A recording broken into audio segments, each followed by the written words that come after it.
കോഴിക്കോട് നഗരത്തിൽ നിന്നും ദുരൂഹമായ സാഹചര്യത്തിൽ കാണാതായ റിയൽ എസ്റ്റേറ്റ് വ്യാപാരി ആട്ടൂർ മുഹമ്മദിന്റെ തിരോധാനത്തിന് ആഗസ്റ്റ് 21-ന് ഒരു വർഷം പൂർത്തിയായിട്ടും പോലീസ് പ്രതികളെ പിടികൂടാത്തതിൽ പ്രതിഷേധിച്ച് കോഴിക്കോട് ഒഫീഷ്യൽ ബസ് സ്റ്റാൻഡിൽ ആക്ഷൻ കമ്മിറ്റിയുടെ നേതൃത്വത്തിൽ കുടുംബാംഗങ്ങൾ സമരത്തെരുവ് സംഘടിപ്പിച്ചു.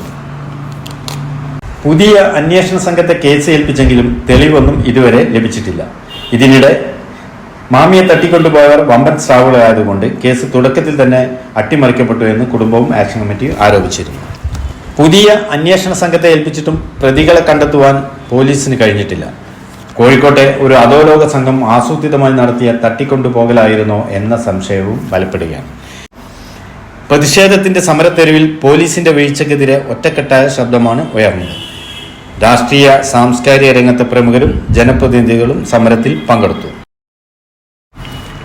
നിരവധി കേസുകൾ തെളിയിച്ച കേരള പോലീസിന് എന്തുകൊണ്ടാണ് കോഴിക്കോട് നിന്നും കാണാതായ ഒരു പ്രമുഖ റിയൽ എസ്റ്റേറ്റ് വ്യാപാരിയുടെ കേസ് തെളിയിക്കാൻ കഴിയാത്തത് എന്നാണ് ആക്ഷൻ കമ്മിറ്റി ചോദിക്കുന്നത്. ആക്ഷൻ കമ്മിറ്റിയുടെ ജനറൽ കൺവീനർ അസ്ലം ബക്കർ ടെൻവിഷനോട് ശരിയായ രീതിയിൽ അന്വേഷണം നടക്കുന്നില്ല എന്നുള്ള കണ്ടെത്തലിൻ്റെ അടിസ്ഥാനത്തിൽ മനസ്സിലാക്കിയതിൻ്റെ അടിസ്ഥാനത്തിലാണ് ആക്ഷൻ കമ്മിറ്റി രൂപീകരിച്ചതും ആക്ഷൻ കമ്മിറ്റി പ്രവർത്തനം നടത്തുന്നത്. ആക്ഷൻ കമ്മിറ്റി ഇതിനു വേണ്ടിയിട്ട് ആക്ഷൻ കമ്മിറ്റി രൂപീകരിച്ചിട്ട് തന്നെ 3 മാസമായിട്ടുള്ളൂ. 2ാമത്തെ മാസത്തിലേക്ക് 3ാമത്തെ മാസത്തിലാണ്. അത് കാരണം വഴിയാനുള്ള കാരണം എന്താ? പോലീസ് ശരിയായ രീതിയിൽ അന്വേഷണം നടത്തുന്നുണ്ടെന്ന് പോലീസ് കുടുംബത്തിനെ തെറ്റിദ്ധരിപ്പിച്ചതാണ്. അതുകൊണ്ട് ആക്ഷൻ കമ്മിറ്റി പോലും ഇല്ലാത്ത ഒരു പ്രവർത്തനം നടത്തിയത്. പക്ഷെ അതുണ്ടായില്ല. പോലീസിൻ്റെ ഭാഗത്ത് ശരിയായ രീതിയിൽ അന്വേഷണം നടന്നില്ല. ഇപ്പോൾ സമരം പ്രത്യക്ഷമായ 3ാമത്തെ സമരപരിപാടി 4ാമത്തെ സമരപരിപാടി നടക്കുന്നത് അദ്ദേഹത്തിൻ്റെ നാട്ടിൽ നടന്ന് ടൗൺ ഹാളിൽ നടന്ന് ഇപ്പോൾ കുടുംബം മൊത്തം സമരത്തെരുവിൽ. ഇന്നലെ ഒരു വർഷം പൂർത്തിയായിട്ട് ഇന്ന് കുടുംബ സമരത്തിന് വേണ്ടി തെരുവിലിറങ്ങി. ഇത് വല്ലാത്തൊരു അവസ്ഥയല്ലേ? അപ്പം ഇനിയും നമ്മൾ ഇതിൻ്റെ പിന്നിൽ പ്രവർത്തിച്ച് മാമി എവിടെയാണെന്ന് കണ്ടെത്തുക, മാമിക്ക് എന്താ സംഭവിച്ചതെന്ന് കണ്ടെത്തുക.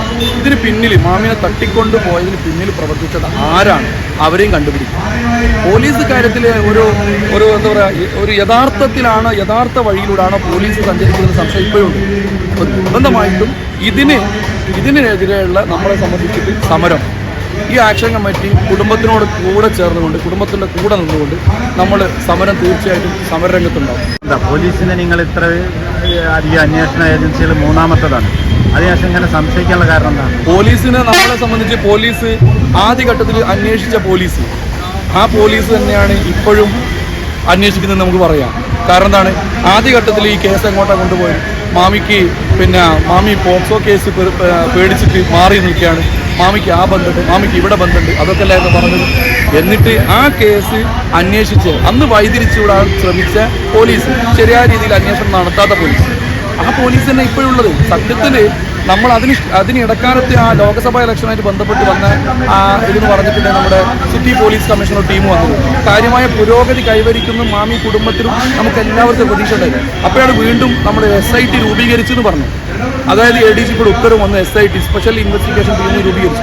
സ്പെഷ്യൽ ഇൻവെസ്റ്റിഗേഷൻ ടീമിൽ നമുക്കെന്താ അതിന് നേതൃത്വം കൊടുക്കുന്ന ആള് നമ്മുടെ മലപ്പുറം ജില്ലാ പോലീസ് വഴി പ്രതീക്ഷയായിരുന്നു. അതുപോലെ തന്നെ കോഴിക്കോട് ജില്ലാ ക്രൈംബ്രാഞ്ചിൽ ACP പ്രതീക്ഷയായിരുന്നു. പക്ഷെ അവരൊഴികെ ബാക്കിയുള്ള ആളുകളൊക്കെ ഇതിൻ്റെ ആരംഭഘട്ടത്തിൽ, അതായത് ഒരു വർഷം, അതായത് ഓഗസ്റ്റ് 22-ാം തീയതി കേസ് രജിസ്റ്റർ ചെയ്ത അന്ന് കേസ് അന്വേഷിച്ച ആളുകളാണ്. അതിൽ മാറ്റമല്ല. പിന്നെ അവിടെ നീതി കിട്ടുമോ? വർഷം 1 കഴിഞ്ഞിട്ടും മാമി കേസ് എന്തായി? മികവിൻ അന്വേഷണ ശൃംഖലയുള്ള